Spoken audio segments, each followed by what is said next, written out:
I'm Dr. Ashley O'Donoghue, Head of Postgraduate Business from the Graduate Business School. And this evening, we're delighted to introduce Killian Stokes, who is CEO of Proudly Made in Africa and also co-founder of Moi Coffee. And Killian is going to talk to us about his passion and his huge experience in making sustainable business profitable.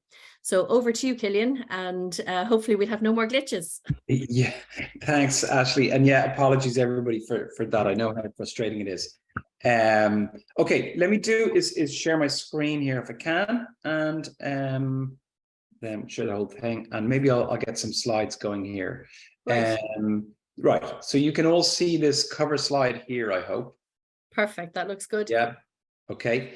So yeah, making sustainable business profitable. What I thought I'd do, we've got an hour. I thought I would do is start off maybe and tell you some of the themes or the ideas that motivate me or that I'm excited about, you know, the challenges around globalization and value chains and how things are on our planet.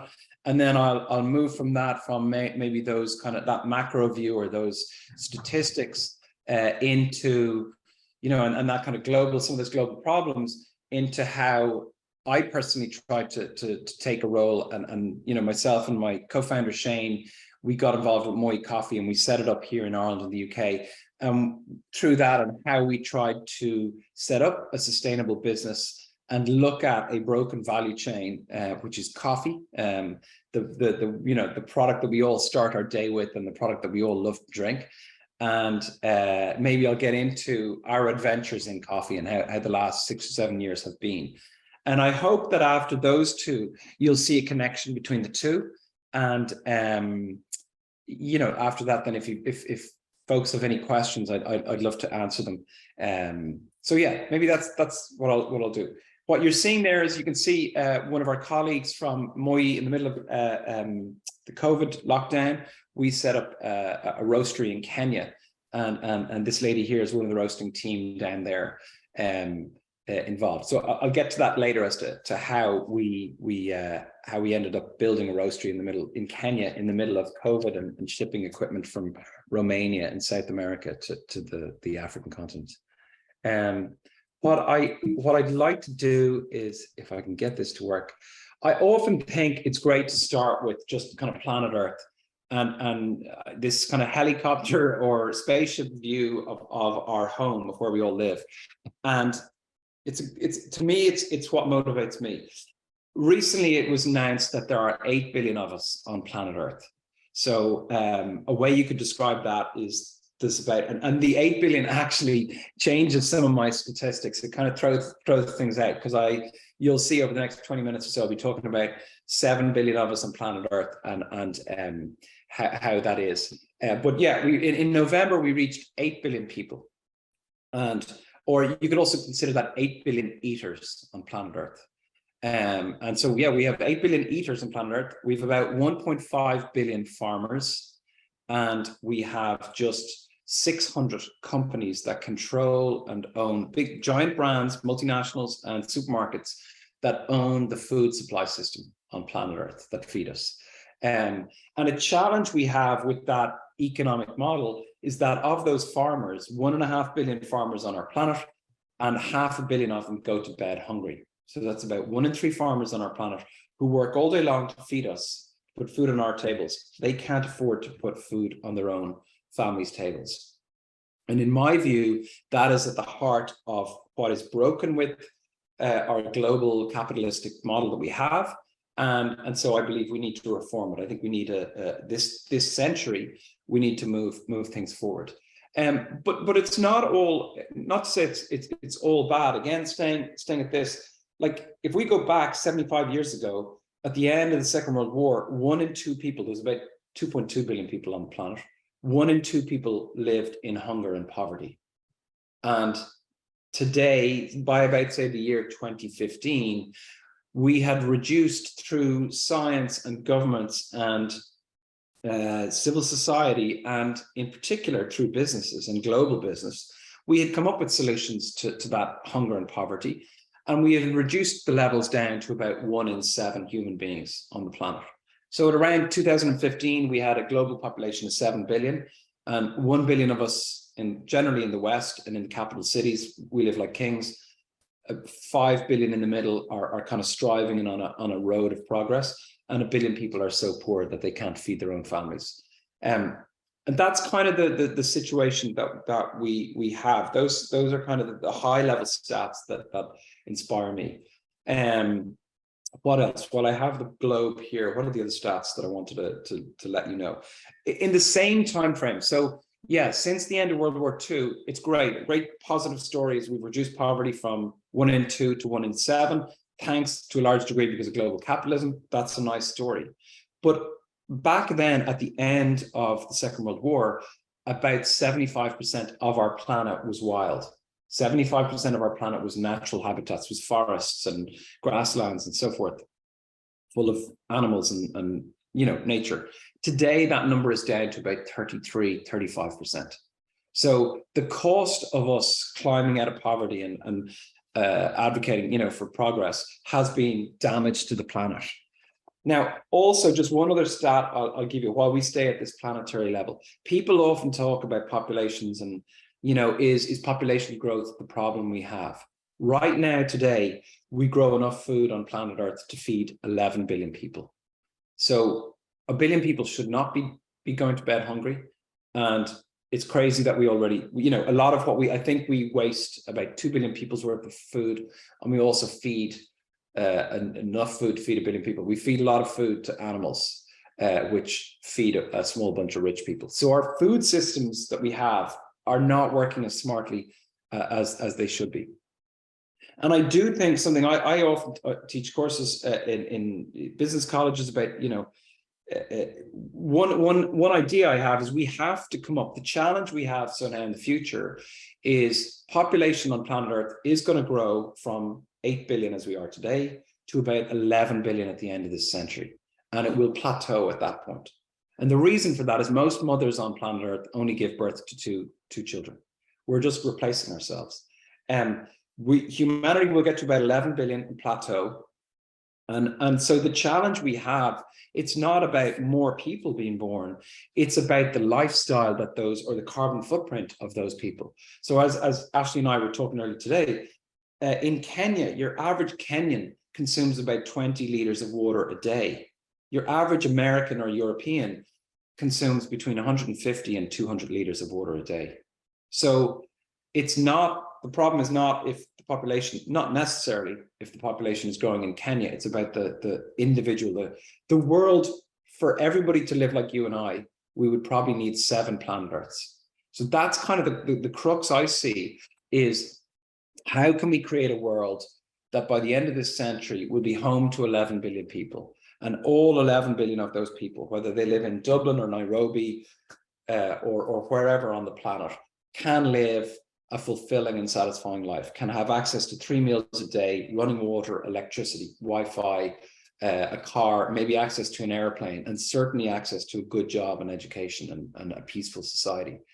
And we know the model in which that we do here in the West, with all of this throwaway goods where we overconsume products, is not sustainable. So we need to figure that out. And in my view, business is probably the most powerful force on our planet. In some cases, we know it's more powerful than governments and bigger than nations, and has the capacity to bring about drive innovation and change and entrepreneurship in a way that other entities that governments can't, and say NGOs can't deliver innovation. So I do feel that business in this century has a massive role to play at making the world better. And yeah, sorry, the last thing I'd say here is I suppose that would kind of feed into my view that the role of a business in society is not to maximize profits for a handful of shareholders, a few fat cats. I believe the role of a business is to find profitable solutions to the problems that people and our planet face. So that's maybe kind of the starting point of things. A challenge that I say, so we're 7, maybe 8 billion people on our planet. And I'll tell you, today we're 8 billion, but we're going to grow to 11 billion by the end of this century. And we're going to grow, the global population is going to grow, you could divide it into 4 areas. You have the Americas, which today is home to about 1 billion people. You have Europe and Russia, which is home to 1 billion people. You have Africa, that's home to a little more than 1 billion, but approximately 1 billion. And you have Asia, that's home to about 4 billion. By 2050, those 4 sectors, so if today, we'll just say for argument's sake, today the year is 2015, the population numbers for planet Earth are 1114, 1 billion in the Americas, 1 billion in Europe and Russia, 1 billion in Africa, and 4 billion in Asia. So almost like a PIN code with your ATM, it's 1114. That number is going to change by the middle of this century. By 2050, it's going to change to become 1125. Africa doubles its population. Asia keeps growing to 5 billion. And then finally, at the end of this century, the final number is 1145. So America stays at 1 billion, Europe stays at 1 billion, and Africa quadruples this century to 4 billion people, and Asia grows to 5 billion. So that's, you know, it's fascinating that Africa is going to grow quadruple in size. Asia is going to continue to grow. That's fabulous that lots more people are growing in those areas. But a challenge we have is right now today, there are 1 billion, the poorest 1 billion households on our planet. You could pretty much split it in two. 500 million of those households are in Africa, and 500 million of those households are in Southern Asia. So the challenge in this century as well is, as our population grows towards that 11 billion people, that number of 11 billion, most of those new people are going to be born into some of the poorest households on our planet. And like any human being, they're either going to not want to stay, or their local environment doesn't have the resources to sustain them. So they'll end up, you know, if they're living in poverty, they will do what many poor people do today. They will they will chop down the trees. They will make decisions that are not long-term sustainable, because they're just trying to focus on the kitchen table today, on putting a meal on the table today. Or they will move to the Northern Hemisphere, to Europe and America. So, and maybe that's not a bad thing, but you know, if people talk about migration, when you see debates in the West about, oh, we don't have room for more people coming in, maybe that's true. But if you don't want people to come here, then what we need to start doing is paying people fairly and giving people a living income where they live on the planet, in, for the most part, are much sunnier climates. So that is also part of the problem. If our global supply system is continuing to exploit those poor farmers and exploit people in certain regions, in the poor regions of the world, then that's not a sustainable model. This is just to note, today, kind of, I think the most important indicator of poverty on our planet is child mortality. And there's about 39 countries on our planet today that are so poor that 10% of the children that are born in those countries die before their 5th birthday. And the bulk of these countries are in sub-Saharan Africa. So even though we saw on the last graph that kind of 500 million of the poor live in Africa and 500 million in Southern Asia, the poverty on the continent of Africa, where it exists, is far more extreme than in other parts of our planet. But again, I'm kind of a positive person, and I think so. 10% of children die from preventable disease before their 5th birthday in these countries. That outlier over there is Afghanistan, which, as you know, has been torn by war for so long.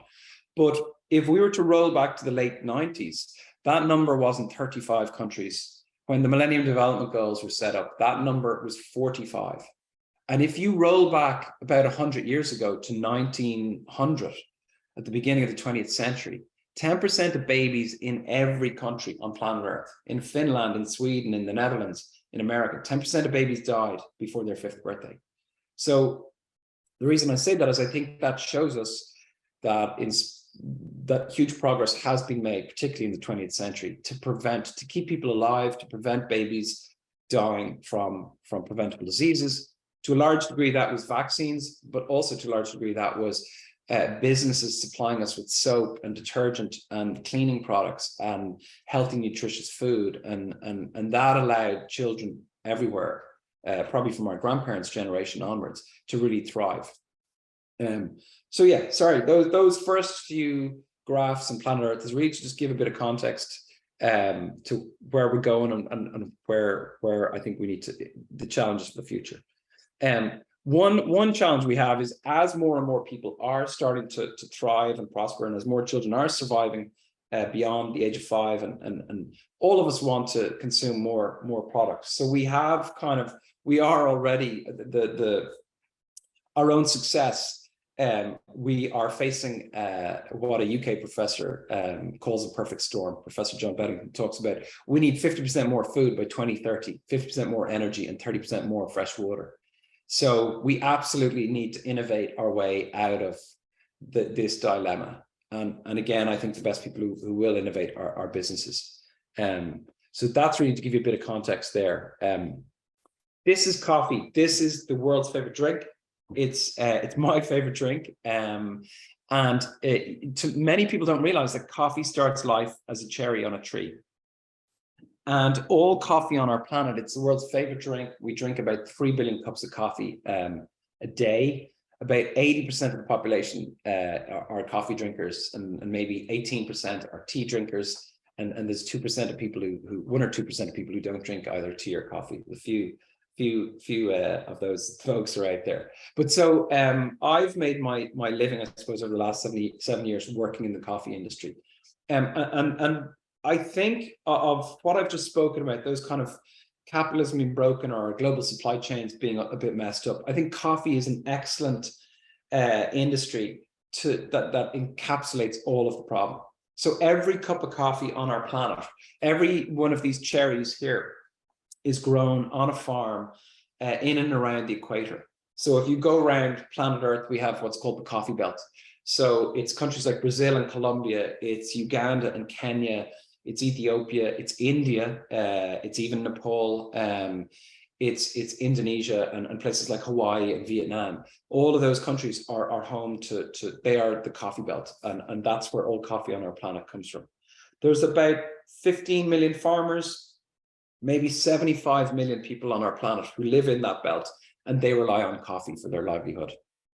And the problem is, even though coffee is worth over $100 billion a year, 90% of those coffee farmers and their families live on less than $2 a day. And so all of the value from coffee is exported out of the coffee belt. It tends to, 100% of coffee that we drink on planet Earth is grown in the coffee belt, but 99.99% of the coffee that we drink is roasted here in the West. So if you think of the brand names that we know and love, Illy, Starbucks, Lavazza, they're Italian, they're Dutch, they're American, they're Douwe Egberts, they're maybe Swiss, Italian coffees. Obviously, Italy's very famous for coffee. Neither Italy nor Germany grow a single cherry, but they are world famous and they earn millions, if not billions, from coffee. So that's kind of a dilemma that we feel exists in the coffee industry. Here in this one, you can see the coffee belt there, the countries of the coffee belt, and the fact that almost all the coffee we drink is roasted in the West. So I would argue that if you're here in Ireland, if you haven't drunk Moy coffee, then, because our coffee is roasted in the coffee belt, we roast in Ethiopia and Kenya, I would suspect that every cup of coffee you've had in your life has been roasted here in the West, unless you had the nice opportunity to fly to Colombia or Ethiopia or whatever on holidays. But that figure there, a roasted bean. So on a global level, the reason I have the kind of gold down there is after oil, coffee is the most valuable commodity that's traded. It's more valuable than gold. But as I say, that dilemma exists, that none of the value is staying. All of the wealth from coffee is exported out to the West. And once you roast a coffee bean, it is 7 times more valuable than an unroasted, than the red cherry. And the thing about coffee is it's a really uncomplicated, it's quite a simple product. It grows on, you have 2 types of coffee beans. You might have heard of it, the Robusta, which is often used in instant coffee, not as tasty. It's grown quite low altitude, maybe around about 900 meters above sea level and even sometimes lower. So countries like Vietnam are very big in the production of Robusta. But the stuff that we really want is Arabica coffee, and that you often see it outside coffee shops. They'll say 100% Arabica. That grows above 1,000 meters, and it grows in the highlands of Kenya and Ethiopia and Colombia and Brazil famously. And that's the tasty, flavorsome coffee that we all enjoy. And even within that, there is kind of, you might have heard of the phrase specialty coffee. That's coffee that grades within the top 5%. It gets a cupping score out of 100. It scores 85 and above. And that's the stuff we're paying €3 and €4 and even more per cup for specialty coffee. But yeah, as I say, so most of the value is enjoyed in the West, and most of the coffee that's drunk is also drunk in the West. And when myself and my business partner Shane were kind of on our journey to coffee, Shane had traveled extensively in South America, and I had been working with a bunch of NGOs. I've been traveling in Uganda and Kenya and Ethiopia. And it was very difficult to get a good cup of coffee there. Even though the product was grown there, there was no one selling nice, tasty coffee in those countries. In fact, many of the places you went to, or cafes and even hotels, were serving up instant coffee that was imported from Europe, rather than, even though they grow it outside a number of miles away. So that's kind of the map of coffee.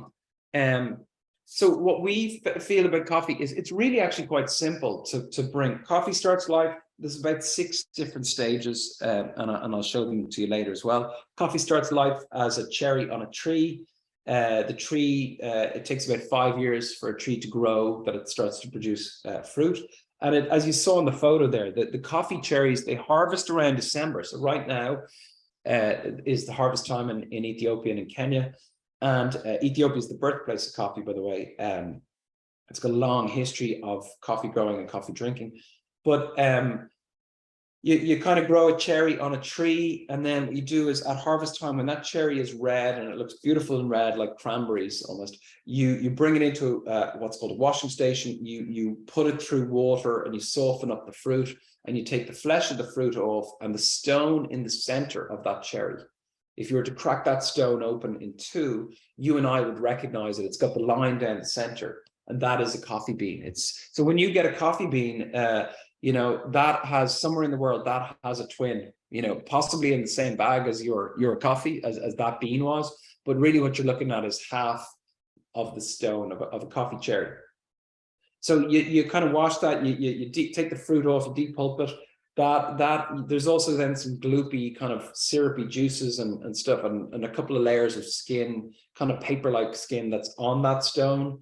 You peel that away, you dry the coffee for about 10 to 14 days on these high tables. So most of the coffee growing regions, they're quite sunny during the day. So these high tables, you'd see them, and you dry out the coffee beans. Those beans will look quite pale compared to what you and I would recognize as a roasted coffee bean. They'll be green or white or grayish looking. We call that green bean. And then that is taken down off the mountain in sacks, and it's brought into a factory, and then a layer of skin it's kind of shaved, very light shaving, and then it's thrown into an oven and roasted for about 10 to 14 minutes. Depending on how long you leave it in the oven, you'll get dark roast or medium roast or light roast. And it's really quite simple to roast coffee. I mean, I've bought it, I've roasted it on the side of a mountain in Uganda. I've brought beans home and I've roasted them in a frying pan in my kitchen. I've roasted them in the oven and then ground them up and made pots of coffee. It's quite tedious to do at home, but it is possible. It's much better to do in a roasting machine. So quite simple. And what I also think is fascinating about coffee, like, it's not rocket science to produce it. It's not like producing phones or more sophisticated products. It's not ice cream or chocolate. It doesn't need a cold chain. When you roast coffee, if you have a bag of coffee in your house, you might find that there's a valve. Once you put coffee in an airtight bag, it needs to be light-proof, so a nice dark bag. And you just have this one-way valve, and that allows the coffee gases to settle, and it prevents oxygen from coming into the bag. And coffee beans will stay fresh for between 1 and 2 years. Now, the best flavor, it's best to enjoy coffee in the first 3 months of life, but a lot of the coffee that we drink, it might have been harvested a year ago. A lot of the coffee we drink, we have no idea what dates. But so, that chart there, you see that the map really or the graph there really shows The problem is that in the last couple of decades, the street price that we pay for a cup of coffee has skyrocketed. It's gone from about $1 or €1 to 3 and 4, and certainly this chart is out of date. Whereas the actual price for the farmer has flatlined and even gone south. And to a large degree, Brazil is the biggest producer of coffee, massive producer. And people talk about Brazil and Vietnam and the rest of the world. And so a farmer in Kenya, the price that a farmer in Kenya gets for his or her harvest of coffee is also reliant on how strong or weak the Brazilian currency is. So fluctuations in the Brazilian market for the Brazilian currency can really affect the market price that a farmer gets in Kenya or in other parts of the world.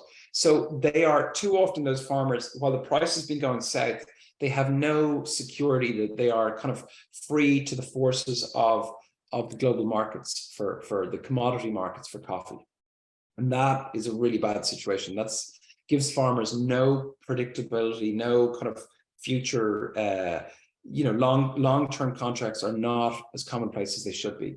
And yet that farmer is on the edge of climate change. They are taking a risk every season. What we found with Moi coffees in the last 10 years, twice our farmers, their harvests were affected by frost, and they lost between 10 and 20% of their cherries. And frost is something that should only happen once in 25 years. But we've had it twice in the last 10 years. But yeah, so that's kind of, so what we did was, I got involved with Moi. We believe this is a broken model, this is a broken economic system or product, and yet it's not rocket science, it's not ice cream, it's quite a simple production process to get this from the farmer in the mountains to your cup, whether that's at a coffee shop or at your kitchen table. As I said earlier on, our background really is that Shane, I had been working with NGOs, and Shane, my co-founder, had been backpacking around South America. And we both experienced, in our travels, we had met coffee farmers and we had seen how poor they are. Coffee farmers are really some of the poorest people on our planet. As I say, most coffee farmers live on less than $2 a day. So not even the price that we pay for a cup of coffee. So we decided about 6 years ago, Shane and I met up. We weren't at all expert on coffee. We know we enjoyed coffee, but we certainly weren't coffee geeks or baristas or anything like that. But we thought we knew a little bit about the industry. I had actually I'd spent some summer doing a bit of consulting work with Proudly Made in Africa, who I am now the CEO of. But that was a small Irish NGO that was focused on value chains. And their view was, the poorer parts of the world, they don't need aid, they need trade. People need jobs, and they need to prosper through incomes and capturing the value of their talent and their resources at origin. So it was really when I was working with Proudly Made in Africa about 6 years ago, I was like, and then I had been traveling in coffee growing regions that I had that light bulb moment. I remember standing on a mountain in Uganda. I had been there, I think, working with Concern, the NGO, and I had a weekend off, and I went up to this beautiful region called Mount Elgon in southeast Uganda, and I was hiking. And as a tourist, I was being brought on a coffee trip to see the coffee trees and stuff. And I remember meeting coffee farmers who were so poor and hearing them tell me that they were earning less than $2 a day. And I was wondering, why are we giving these people charity? Why am I working for an Irish charity to deliver money to these people when they produce such a beautiful, high altitude, organic, specialty coffee? Why are they earning so little? And what I calculated in that field that day was that a farmer, for a kilo of their cherries, they might make 30 cents. And what you and I would pay for a kilo of coffee in a supermarket here, if you go into Tesco and you pick up a bag of coffee, it's probably about 250 grams. So if you pick up 4 bags, you could be paying 20 to 30 euro. And if you go into a specialty, if you go into Donnybrook Fair or Lots & Co, or one of the specialty stores, and you go for the fancier coffees, the specialty coffee, you could pay 50 euro for a kilo of that coffee. And the farmer might earn 30 cents from that, so maybe 1 to 2%. So Shane and I were kind of becoming aware of that problem. And we decided we wanted to do something different. We wanted to set up a company that would bring in coffee that was roasted in the belt, roasted in the countries of origin, bring it to Irish consumers. We knew there was a bit of a coffee movement going on here. And so I went out coffee hunting, and I went out to Uganda and Ethiopia again. And I picked up in the markets there. I went to different companies. I literally followed my nose. I hadn't a clue what I was doing. I went into one supermarket and I picked up 12 bags of coffee. And we just contacted people and got to roasteries. And we brought that coffee home. And one of the coffee bags we brought home was a company called Moi Coffee, a Dutch-Ethiopian collaboration. And we really liked their coffee. So Shane and I jumped on a plane, went to the Netherlands, had a couple of beers with the guys and met the team there. And over a night in a pub in Amsterdam, we decided, right, let's bring this product to Ireland. So Irish coffee market, I think I said earlier on, we drink 2 billion cups of coffee. What we learned very quickly is that we all drink 21 cups of coffee a week. That's 3 a day.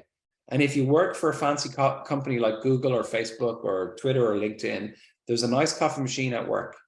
And we all tend to drink 10 of those 15 cups of coffee. Sorry, of the 21 cups we drink a week, we drink 15 of them at work, 2 to 3 cups of coffee at work. So in our first year, we really didn't know what we were doing. We were wondering, would we set up a coffee shop? We didn't have money for that. We looked at farmers markets. There's a lot of early mornings standing in the rain at farmers markets. We didn't sell much coffee.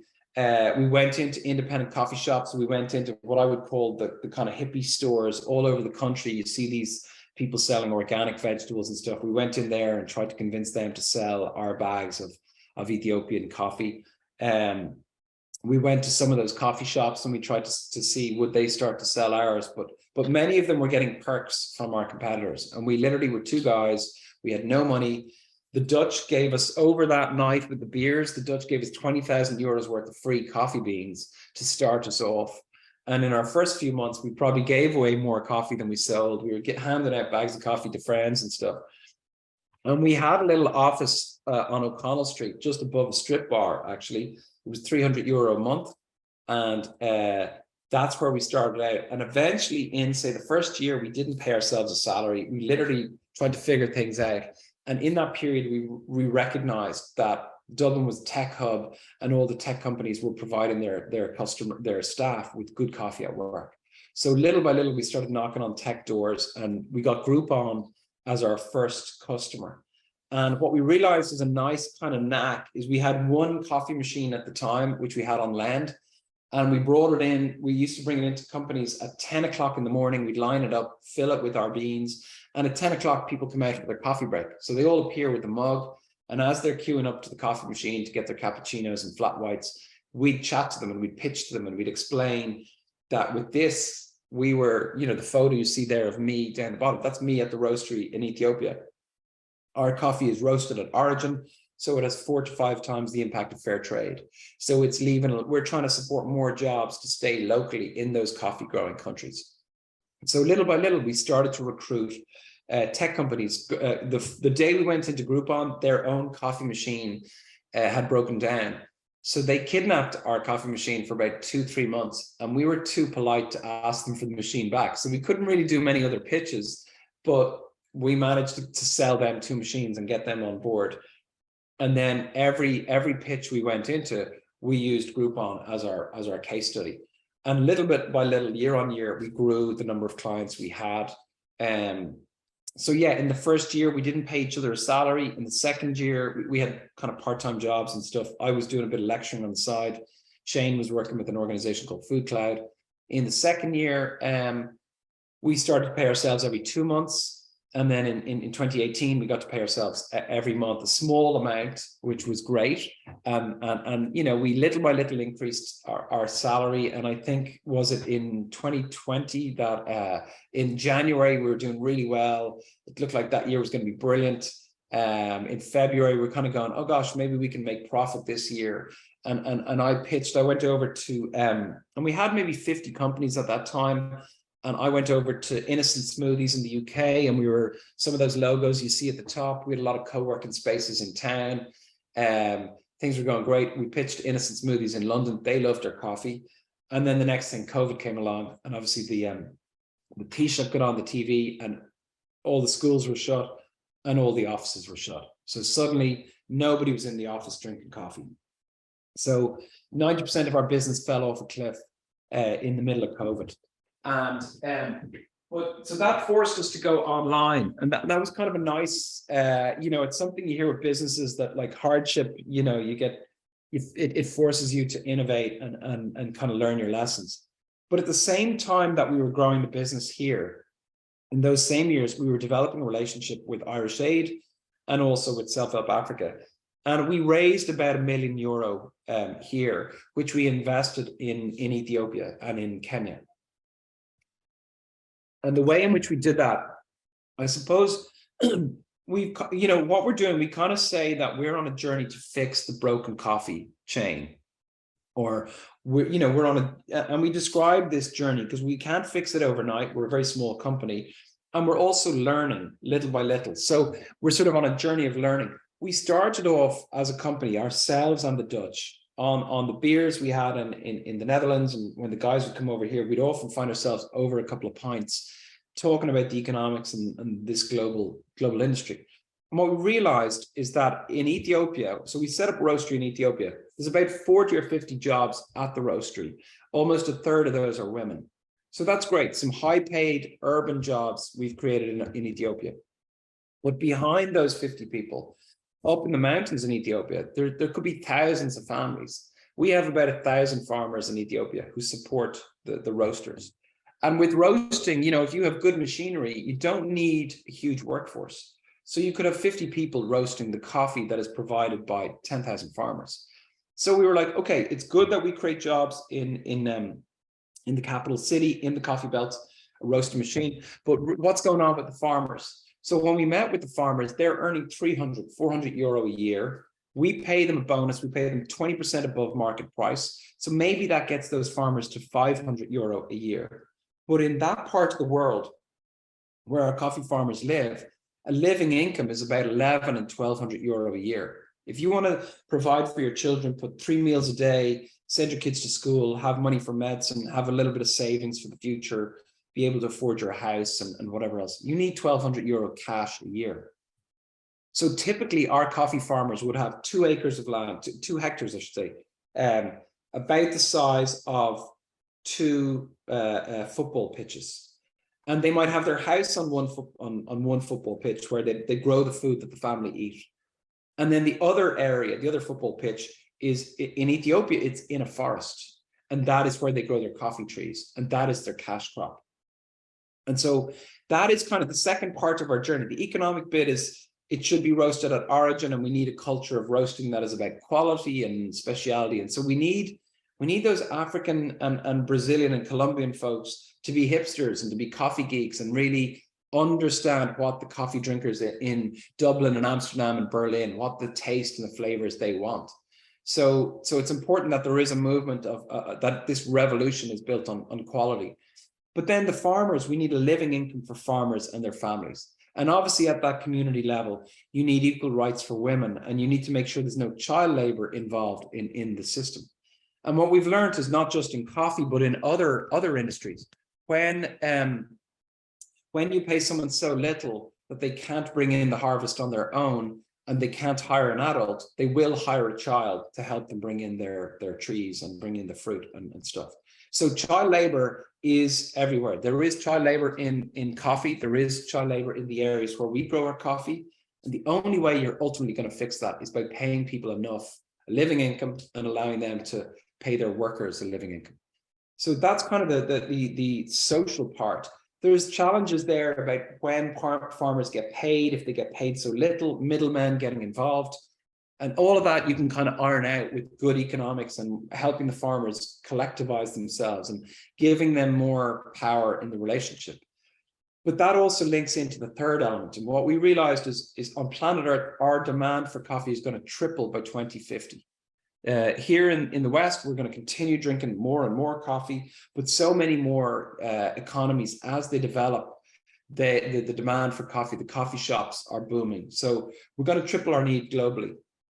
And that is putting an impact. If the prices are low And if farmers can't make a living income from those 2 football pitches, the 2 hectares they have, they will chop down more trees. They will enter the wildlife habitats. They will push the forest back and either chop down the trees to make charcoal, or they will clear the land to grow enough food or grow more coffee because they need more cash. So the 3 are linked. You've got to have, so the living income and the kind of sharing the value or the price of what you and I pay for a cup of coffee, that needs to be shared with the roaster. And I think ideally the roaster should be living in country of the coffee belt, because after all, it's their coffee. And like, if you think of wine, the French don't export grapes. We don't make wine in Ringsend. Nobody buys wine that's brewed or distilled and brewed. And as somebody said, the Irish don't export barley. You know, we make our whiskey and our beer here. So it should be the same with coffee. We think the coffee countries that produce the coffee cherries should be the ones roasting their own coffee.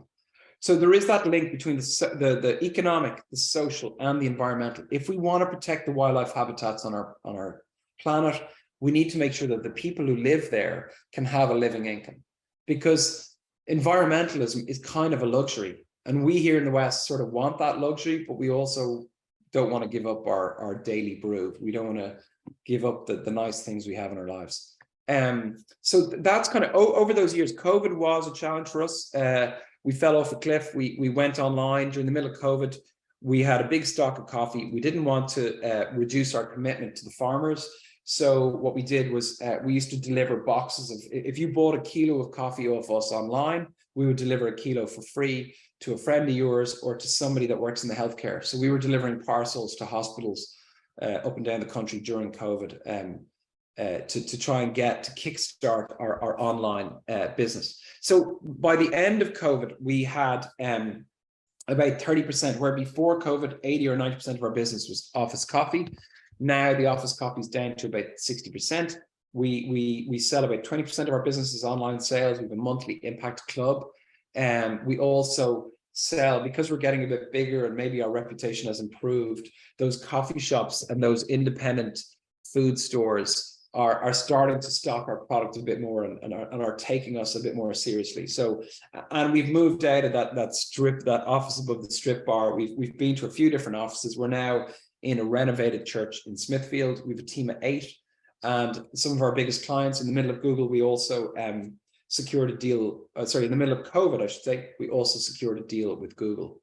And in the middle, some of the funds, the partnership we have with Irish Aid, we use that to buy a washing station in Ethiopia to train farmers in Ethiopia how to improve the quality and the yields that they have, and to keep them chemical free and to protect the forests and trees where they are. We set up 2 nurseries to grow and disperse about 120,000 baby coffee trees, because younger trees are more productive when they grow. We built a roastery in Nairobi in Kenya. And we also set up this bigger, we often use Ethiopia as our test bed, and then we scale it in Kenya. In Kenya, we're working with 7,500 farmers, and we're convincing those farmers to go chemical free. The Kenyan farmers don't have forests. The forests are gone. They grow their field in kind of intercropped with tea and coffee and other plants, but they do use quite a lot of chemicals which run off into the water. So we've set up a whole system of composting. We're gathering farm waste from bananas and rice husks, cow dung, and all sorts of things. And we're working with our coffee cooperatives. So at the washing stations, they're building composting centers. And we distribute the compost back to the farmers and fertilizer. And then we can test the coffee cherries, and we can see, it takes about 3 years, but we can see that the chemicals disappear from the coffee. And that natural organic compost is increasing the yields again. Because if you keep using chemicals on your coffee trees, the first couple of years might be good, but it's a bit of an addiction, and eventually the yields goes back down and down and down. So we think the natural ways we can actually get the yields to increase through natural growth.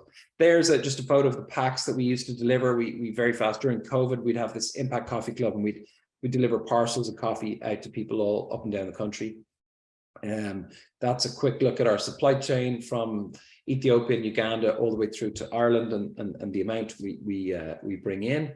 And this is quite an interesting. So I did a bit of research on the carbon footprint of coffee. And I also always think it's interesting. We as consumers, if you look at all the many everyday products we consume, we kind of focus a lot on the packaging and the plastic, and while that's important, it only represents about 4%. Certainly in the case of coffee, it only represents about 4% of the pollution that's caused by coffee. Most of the carbon footprint from coffee is down to the transport. If you put it on an airplane, that's 10 kilos of CO2. So 1 kilo of coffee. So if I just go back a slide or two, that picture there, that bag is a kilo of coffee, right? It'll last you for about a month. If you're drinking 2 cups of coffee a day, you'll drink that in a month. So one of those bags produces about 10 to 15 kilos of CO2, mostly from the transport, but also from farming. You add about a kilo of CO2 if you use chemicals. And if you look at the consumption, if you use milk and things like that, and depending on how you boil your water and stuff and sugar, you can add another 2.5 kilos. And that's where kind of, if you waste either the hot water or you waste your coffee, that's where your footprint can be. But what this model here doesn't take into account is that if the coffee is grown in a forest can often be a carbon sink. So it can actually be carbon positive, it can be carbon neutral, and you can be environmentally positive. So forest grown, they often talk about it as being bird friendly coffee, but that's not something that's well known in the coffee markets. So I believe we as consumers should be differentiating between Ethiopian coffee and paying more for Ethiopian coffee because it's grown in a forest. Whereas the Kenyan stuff is grown in kind of mixed land. And if you go to Brazil, it's just acres and acres, monocrop. The forest is dead for many decades. They have wiped it out and they've just built these huge farms. So I think we as consumers should start to pay a different price based on that kind of footprint of coffee. But yeah, they're kind of the 6 stages of coffee. I wanted to kind of just, and I know I've sort of run on a bit on time. I wanted to go to this slide. This is from this summer. I was traveling for a month down in Uganda and Kenya. And this here is, you see a lot of tea. These are tea shrubs. But along the landscape, as we were driving by in this mountainous area, I kept seeing these white things, and there was so many of them. In some places, they looked like tombstones. They reminded me of the graveyards in Normandy for the American soldiers. It was just fields of tea, and in some cases coffee, and then these white stumps rising above. And what it was that the local farmers were so poor that they had gone along, and there was these giant trees on their land, and they had chopped them down to sell the charcoal, to sell the wood, or to turn the wood into charcoal and generate a bit of income. And I thought it was really stark that it might take 100 years for these gorgeous trees to grow, and then it might take a weekend to chop them down, and it would give a poor tea or coffee farmer income for anywhere from 6 weeks to a few months. And it was because they weren't being paid enough for their tea or enough for their coffee. And this part of southwestern Uganda, down near Bwindi National Park, it has some of the highest levels of deforestation. In the last 20 years, that region has lost 25% of its trees.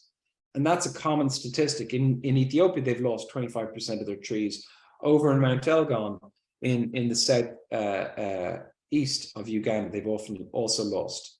So as one of the farmers said to me, he said the multinationals have been here for 20 years and nothing has changed for the farmers.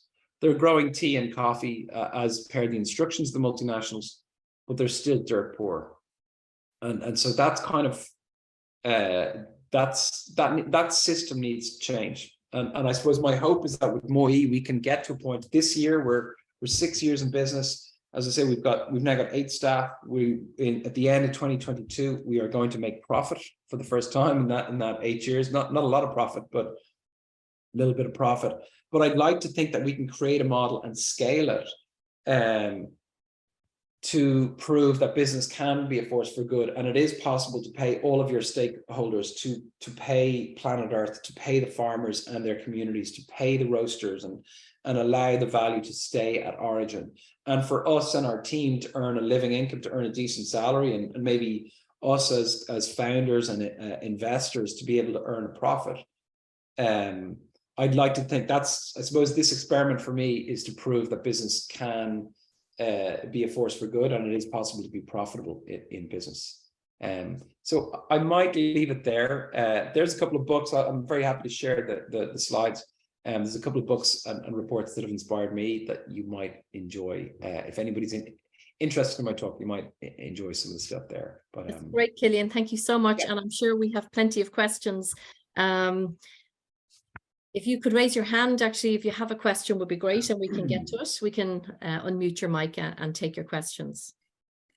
May I jump in with a question while we're waiting for the first ones? Ashley, if you might have a question for Killian. Killian, I was just wondering, particularly given your example, why is it that Western coffee companies are not roasting in the local area? Would that not be cost effective? Why aren't they doing it? It probably would. I think the reason that it hasn't, I mean, you cannot discount, and this is where, you know, I suppose what I talked was quite complicated. There's a lot of information there, but we've also got to take into account that there's 400 or 500 years of colonization was involved there. Like the rise of coffee, the rise of tobacco, of sugar, and you know, Europe was its appetite for these products started in around the 16th century. And, you know, later on, there was colonization going on in Africa. The European countries exploited other parts of the world to have those goods, cotton and coffee and tobacco and sugar, to have them come in from those colonies and the West Indies and wherever, those products to be shipped into Europe.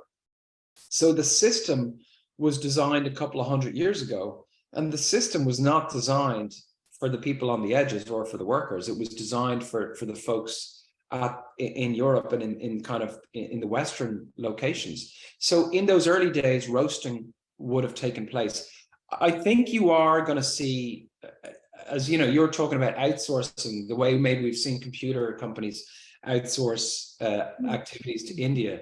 You might see a bit of that, but again, you know, in the tech sector or in customer support, you know, Bank of Ireland outsourcing its care support line to India. They're not doing that for the benefit of India. They're doing that to save costs. And, you know, even if the rise of Trump and sort of his criticism, and even Bernie Sanders' criticism of kind of the hollowing out of American business with a lot of jobs and stuff going to places like India, that was not designed to benefit folks in India, though I hope they do benefit from it.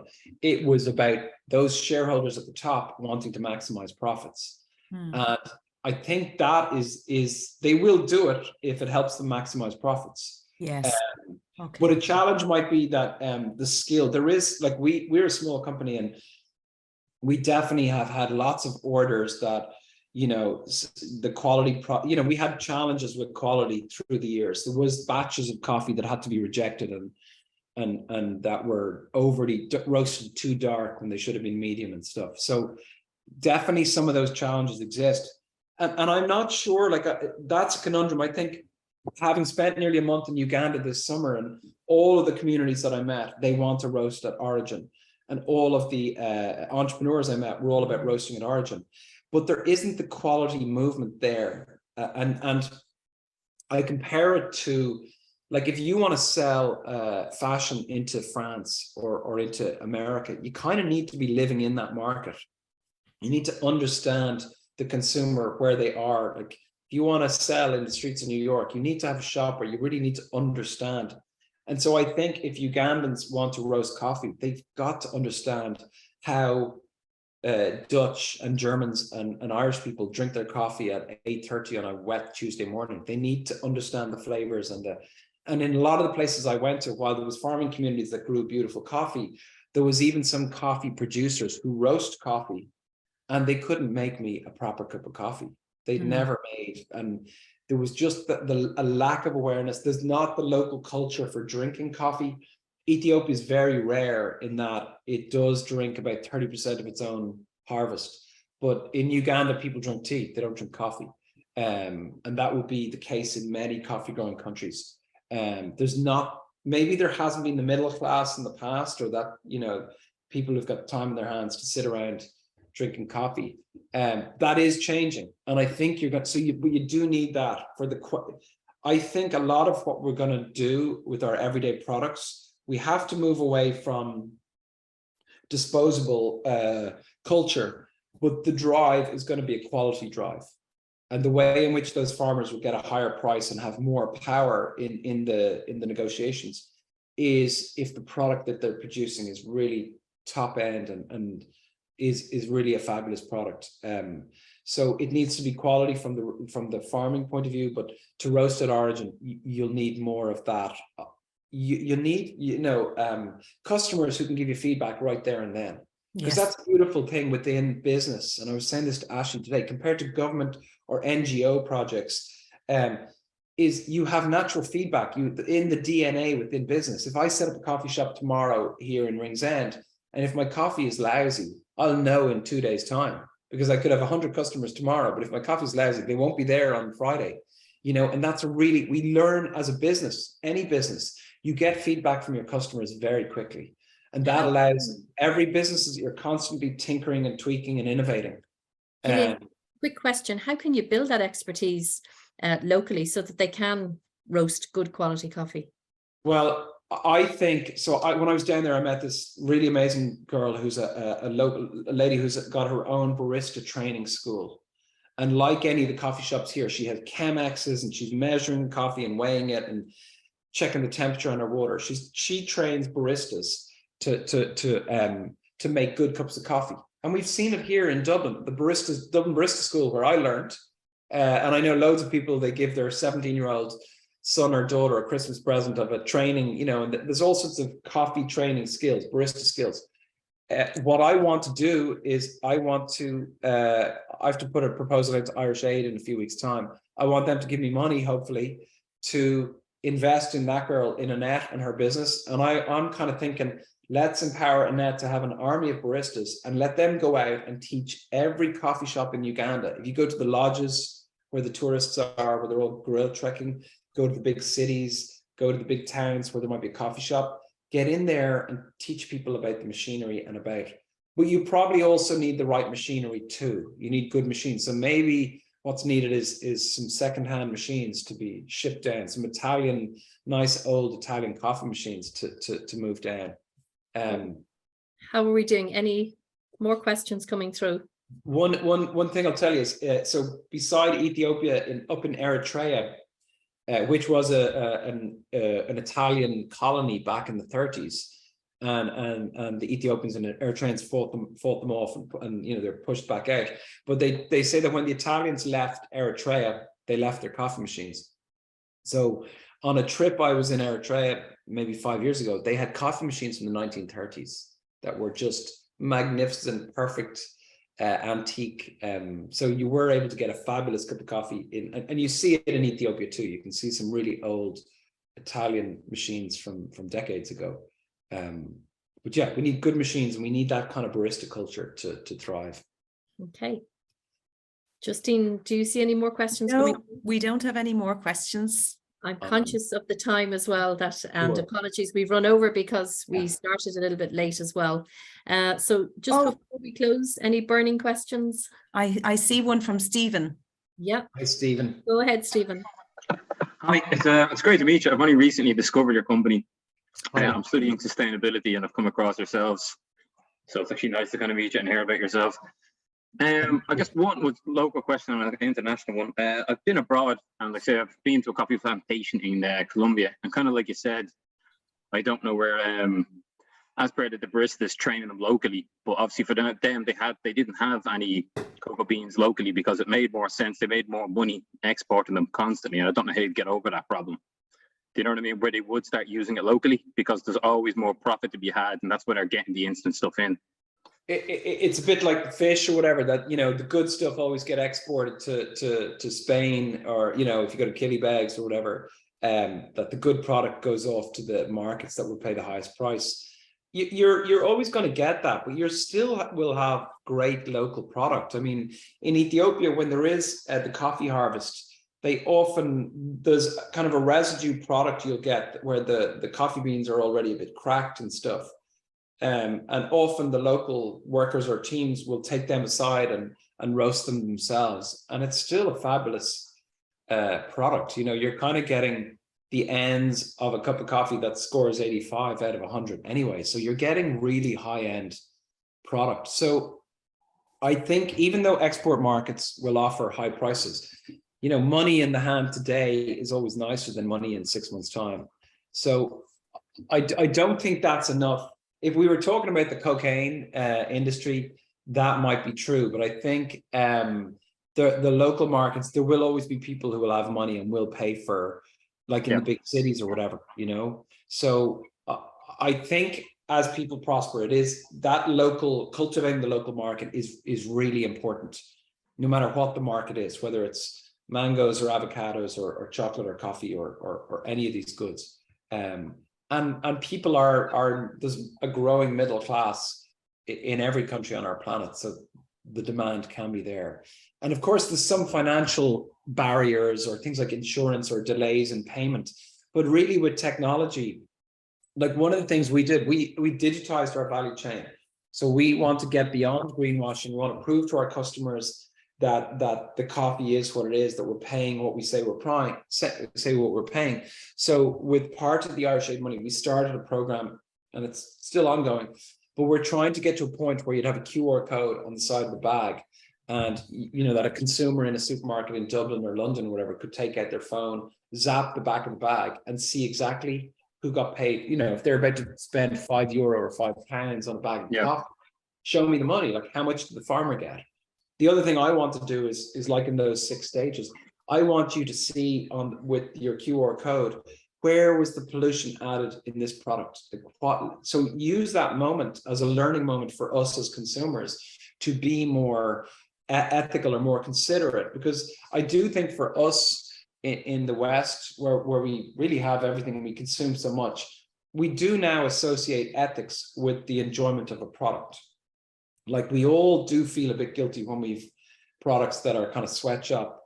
So 65% of consumers say they will pay more for ethical products. So there is a demand for ethical products, and so we do assign, shops like Patagonia have a huge following, and a large degree of that is because they try to produce their goods in a sustainable and responsible way.